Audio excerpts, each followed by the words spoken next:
नमस्कार, मी डॉक्टर राजेश उंबरकर, वैद्यकीय अधीक्षक उपजिल्हा रुग्णालय मलकापूर बुलढाणा। एक बसचा पहाटे 3 वाजता ॲक्सिडेंट झाला वडनेर नांदुरा रोडवर। 3:30 वाजून 35 मिनिटांनी इथे 33 पेशंट आले। त्याच्यातले 13 पेशंटला रेफर केलं, ज्यामध्ये 3 पेशंटला पायाला मार लागलेला होता आणि बॅकला पाठीला मार लागलेला होता।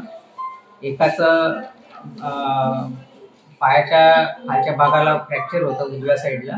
5 हेड इंजुरीचे पेशंट होते आणि एक ब्लिडिंग पीव्हीचा पेशंट होता आणि 3 पेशंटला चेस्ट इंजुरी होती मायनर, त्यांना रेफर केलं।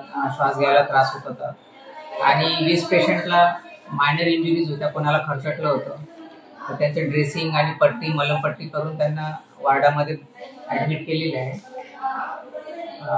सगळी माहिती आम्ही जिल्हा शल्य चिकित्सक डॉक्टर भुसारी सरांना इन्फॉर्म केलेलं आहे।